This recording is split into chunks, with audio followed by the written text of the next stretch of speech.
How's it going, everybody? This is going to be another look at the new account that we're bringing up. We've now logged in for 37 days in a row. So from this point, you can see what I'm working on. I'm going to get a little bit more in the weeds on this one and make some actual suggestions based on what I've been doing and on what you should be trying to accomplish at this point of the game, or even just slightly beyond this point of the game. If you're like 2 months in, 3 months in, a lot of people get kind of stuck in a rut, and it's important to know how to push past that. So we're going to get into that in this video. So let's go ahead and back on out. And first things first, I gotta say, farming characters is gonna be super important. As you get close to that level 65, you're gonna be opening up Dark Dimension. You're only gonna be able to do Dark Dimension 1 because you gotta be level 70 to even get into Dark Dimension 2. So you see that I got a lot of characters that I farmed up. So Vulture's already at 6 stars, Venom's getting close, Carnage is getting close, Shocker is very close, Shocker is shockingly close, you could say. Mysterio is there. Captain America is only 100 shards away. When the showcase comes out for Out of Time, I'm just going to simply have that done. Gamora is somebody that I've kind of stopped farming for a little bit. Then we have our Black Widow and our Hawkeye. Hawkeye's just right there.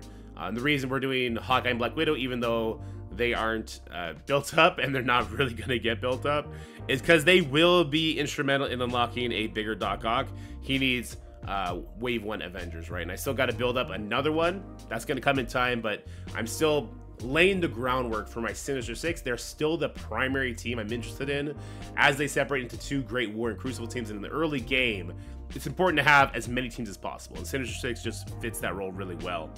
As far as challenges go, like, challenges are still very, very easy. I'm able to get it done until level 65. I'll probably be able to auto 65 when it comes out too. So challenges, they're not challenging. They're literally just, with the new characters, it's not like when we did them for the first time back in the day. With the new characters, if you build them up to your appropriate level and you max out the gear tier on them, which is not too hard to do for a few characters, you can simply auto it. What becomes more difficult are these ISO campaigns. So you need to have a certain amount of bio characters, mystic characters, skill characters at the right ISO level. Like you'll see, I need level 4 ISO 8 bio characters, and now I only have 4 of them. Could I do Captain America or Electro? I could, but in this early game, that's just a waste of ISOs that I'm not ready for yet. Arena, we've been holding strong in the 150 ranks. I haven't really pushed very much.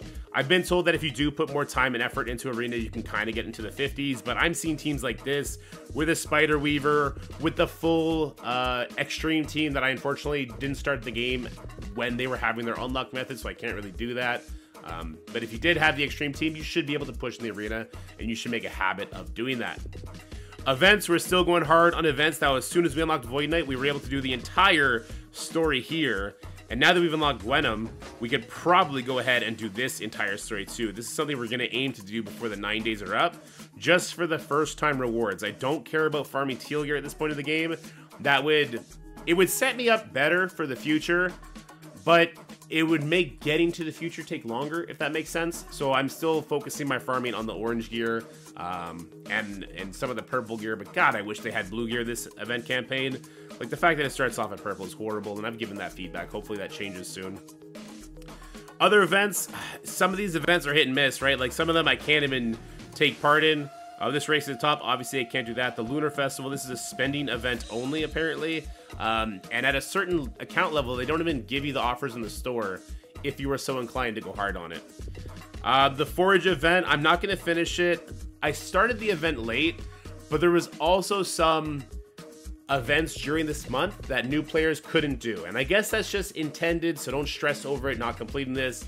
Until you're about like level 85, then I think if you can't complete this at that point, then it's a problem, and we should bring that up to the developers. And now we get to some more interesting conversations. With campaigns, I'm still taking the conversation on all my campaigns. As soon as I hit a level, I can full clear the campaign, farm whatever characters are in there, and it's no big deal. Let's get into Blitz right now, and I'll show you how, as a new player, you can really stretch your roster to get Blitz done. There's 2 different methods. I'll show you the one I do, and I'll tell you the one that my YouTube chat was very adamant about. So once you hit level 60, you can Blitz Sim, and at this point, I think Blitz Sim is a very, very important tool, and you should make use of it by brainlessly going through your roster and hitting Sim. And if you lose, you lose, and if you don't, you don't. And if you can log in once every hour to get this done 8 times for the day, then you're going to have lots of Blitz credits, which we're going to go to the store, and you're going to see you can get a lot of great stuff. Unfortunately, you only have 15 save squads, so at this point, this is where you got to make a decision for how you want to handle the rest. Now, I think my method is faster. I think it's also just better at getting wins, but you can be the judge. You can let me know in the comment section below. So there, I did my 15 save squads. Now, if I wanted to do more, I need to go in. I can sort to not on cooldown, and I can make my own save squads. This is what I do. I'll grab a top level character. I'll basically just throw my thumb down, grab a bunch of weak characters, and one strong character with 5 weak characters. That's how I get it done. I'll do my entire list like that. Alternatively, you can then go to a different tab. So this is your Blitz tab. Maybe you want to go to your tower tab in your roster screen, build up more Blitz squads, come here, click this button, go back out and do it. I think if that's just extra buttons to click, I just do like this. I don't know, this seems fast enough for me. This is going to be your tryhard method up until where you get more save squads, essentially.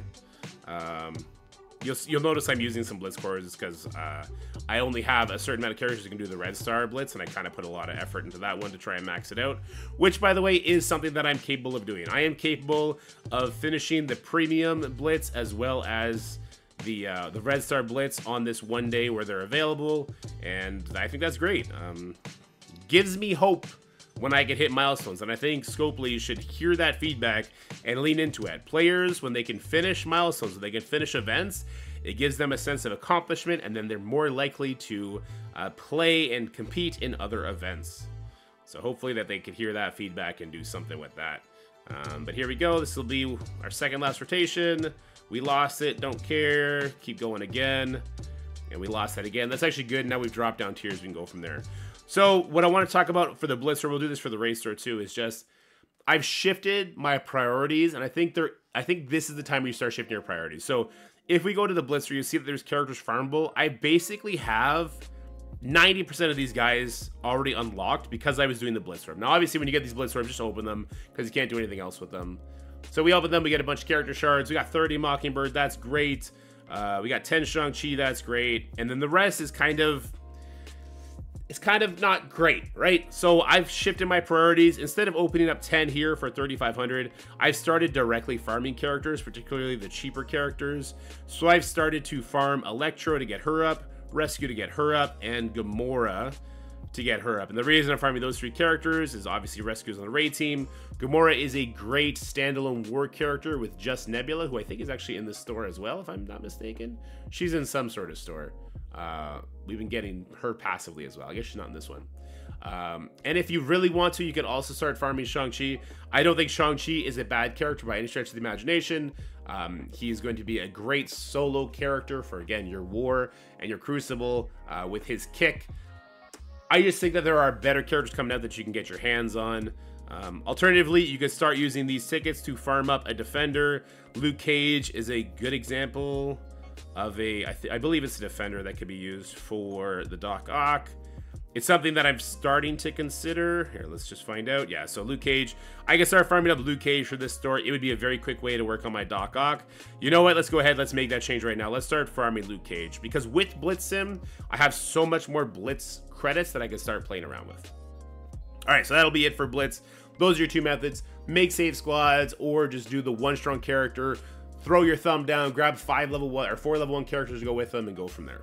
All right, let's move on over to the War. So War, we did unlock it not too long ago. Showed my first War video where it's just, I didn't actually show it because it was trash. Because it was literally just take one of these teams, throw in 1 character, beat it. Because they're 3,000 power.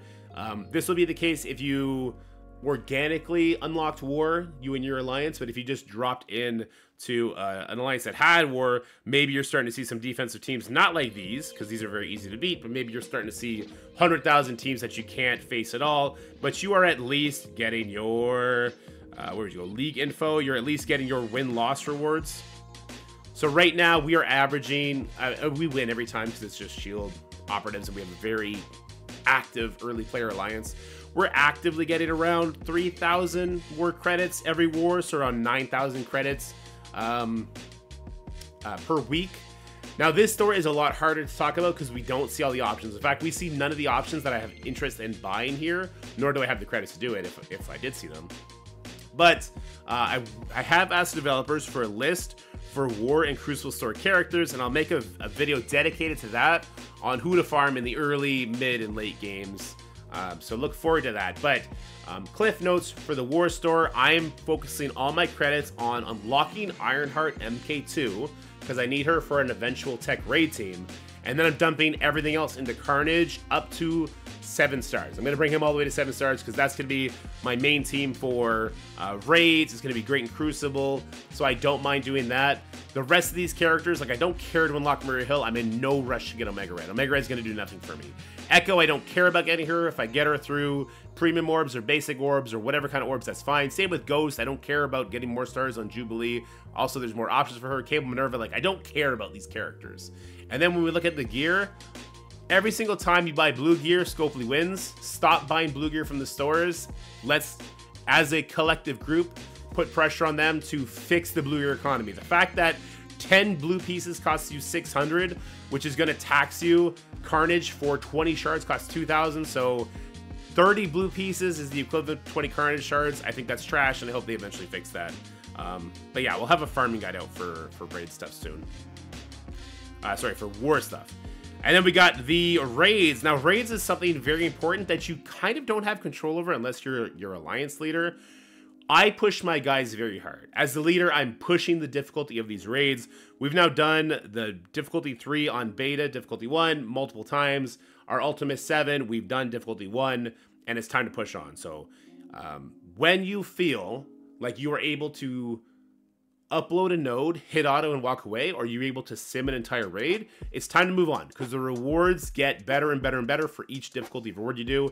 And also, pushing difficulty gets you more first-time rewards. So if you're in an alliance that is not getting you your first-time rewards, you need to move on. And there's going to be this weird, unfortunate moment where you might move on too far to an alliance that will never go back and get those first-time rewards. But that's just part of the game. You just got to kind of let that go unless you are doing the game organically. So what I'm going to do is I'm going to go ahead and I'm going to set us on a harder difficulty for Ultimus 2. We are now moving on to difficulty 2. You can see these are the first time rewards. As long as we get 50%, we're going to get a bunch of T4s, which is huge, huge at this part of the game. I'll have to make a video on T4 importance for new players at some point. But now I'm going to set this. It is now scheduled. So next time our boys will be walking into a much more difficult raid. But at this point we've been playing, we should be able to handle it. We should be able to get 50%.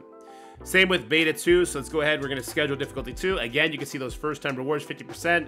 We can get a bunch of T3s, some gold orbs, and some of those raid orbs as well. All right, so let's go ahead and schedule that. And just like Blitz, oops, oh, I didn't save it. Just like Blitz, just like, I did save it? What's going on here? Difficulty 2, schedule. Oh yeah, I did save it. Confirm. All right, just like we went over the Blitz story and we went over the War story, let's go look at the raid story, because again, this is something that I've changed my mind on. I was an advocate of doing the raid orbs, and I did do them for quite a while, but let's just open up one real quick. 10 Mysterious Shards. This is actually really good value. This is not the character you're always going to get. Let's test our luck. Let's see if we can get some good character shards again. Sabretooth. This is a character I cared nothing about. He's level 1. I don't care about that. And so I feel like I just wasted 900 credits. Whereas I could go here and I could farm characters that I actually want. I want to get Cyclops higher. The Extreme team, like the Hivemind team, is going to be a very long-lived raid team. But also, they're great in other modes as well. So now I have changed my position. I farmed the raid orb for long enough. I have a bunch of characters unlocked. It's time to start direct farming. So here we go to Cyclops. We'll go ahead and get that done. And once again, like, I'm trying to avoid as much as I can using my raid currency for this stuff, especially the blue gear. I've never needed it for purple gear yet, mind you. I really want to stress the importance of shards. Shards are very important. The characters get exponentially better. All right, then we just unlocked this new mode, Crucible. As far as my first Crucible against all these other people, I will have 0 defense. It's going to be my hand team. I want to feel it out. I want to see what the case may be. If I find that everybody else is also just putting up the hand team, I'm probably going to come over here to the spiritual energy room, and I'm going to do something crazy. I'm going to put Vulture, my very best character, in, along with my symbiotes, because this is a room where, sorry, not Vulture, Shocker. I'm going to put Shocker in here because this is a room where these guys are going to greatly excel. And if I were to have this on, if they don't know to mirror it, and if they do try and mirror it, they don't get the right coin flip because they don't have Emma yet, then this could absolutely be a brick wall, and it'll help me win more Crucible matches. But like I said, I don't want to do this just yet. I want to see what my opponents, what the mindset of people in this bracket are like. And then finally, level 65, the leveling has come to a screeching halt. It's now going to take 9,000 experience to get to level 62. I'm excited for 62 because then I can start simming raid nodes. But it looks like it's probably going to be a week and a half, maybe 2 weeks before I get to the epic campaigns. The good news is I'll have 6-star characters ready to unlock Kestra right away. The bad news is, man, does that feel like that's far, far, far, far, far away. Oh, our alliance, it doesn't really matter about our alliance level anymore. Sure, we're building up our Stark Tech. Stark Tech is a stupid system. Just make sure you're doing it whenever you have enough to make it make sense. Get in there, put your points on, whatever, right? So that's kind of it. I hope this helps you guys in your Blitz, Alliance War, raids, and even Crucible in the early game. I hope this little review of nearly the 40-day mark is interesting to you guys. I'm still having a lot of fun with the game. Blue Gear is becoming unbearably smothering, and it's kind of my focal point when I'm talking with the developers about the early game experience, how that needs to be addressed, that needs to be fixed as soon as possible. Hope you guys enjoyed this video. Hope it helps you in some way, shape, or form, and I hope you guys have a great day. Bye for now. That's it for the video, guys. I hope you enjoyed it. If you did, make sure you like, share, and subscribe. Stay happy, healthy, have fun, and I'll see you in the next one.